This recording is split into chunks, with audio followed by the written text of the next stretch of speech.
Bonjour, dans cette vidéo, je vous explique tout sur les paramètres, à quoi ils servent, leurs différences selon leurs intensités.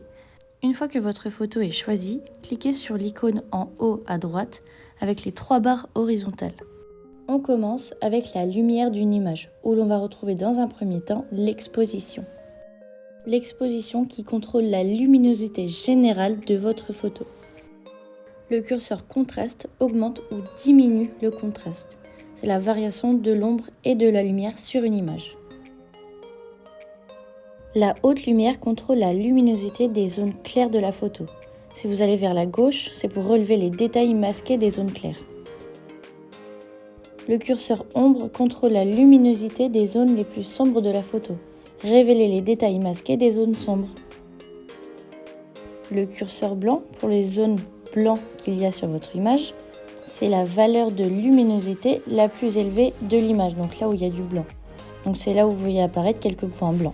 Donc comme ici on le voit, plus on est sur du positif, plus le blanc ressort.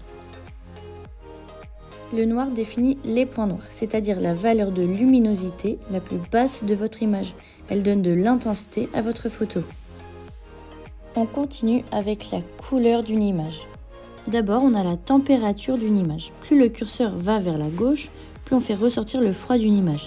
Et plus on met le curseur vers la droite, et plus on rajoute de la chaleur à l'image. Ensuite, il y a le curseur teinte. C'est pour neutraliser les zones jaunes ou violettes qu'il y a sur votre photo. Ensuite, il y a la vibrance qui est plutôt privilégiée pour les portraits. Elle permet d'augmenter la saturation du fond de votre image en préservant la peau ou les objets qui sont en avant de votre photo. La saturation est plus adaptée pour les photos d'extérieur, pour agir sur toutes les couleurs de l'image. Le curseur de saturation permet aussi de mettre votre photo en noir et blanc. Quand vous cliquez sur mélange des couleurs juste en dessous, on retrouve 3 onglets, teinte, saturation et luminance. Lightroom propose les couleurs principales que l'on peut retrouver sur votre photo. Ici, pour cette photo, je sélectionne le orange, qui est un peu la couleur principale à cause du bois. La luminance permet de modifier la luminosité d'une couleur, pour rendre ici le orange plus foncé ou plus clair. Pour la saturation, il permet de modifier sélectivement la saturation de la couleur de votre choix.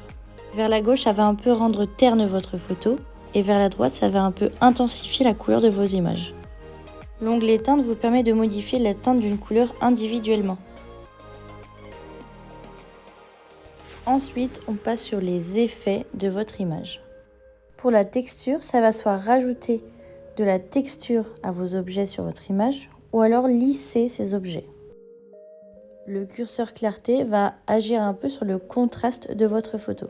À la différence du contraste, ici le curseur clarté lui ajoute du contraste au ton moyen de votre photo, donc pas directement sur les couleurs principales de votre image.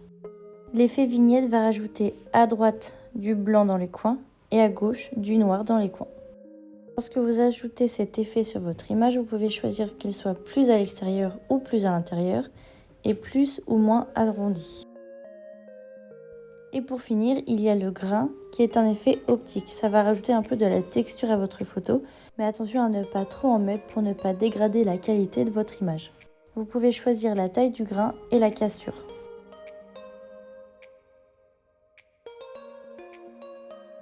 Et on finit avec les détails que vous pouvez rajouter sur votre photo.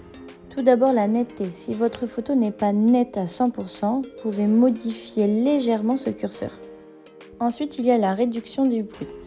Ici, ça ressemble un peu comme le grain et va réduire un peu la qualité de votre image. Donc plus il y a de bruit, de grain, moins votre image est quali. Grâce aux réductions de bruit, vous pouvez faire disparaître ce voile granuleux qui rend parfois les photos inexploitables.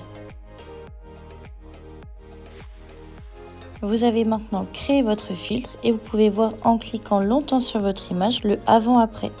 Avant, après. Vous pouvez maintenant enregistrer une copie dans votre galerie.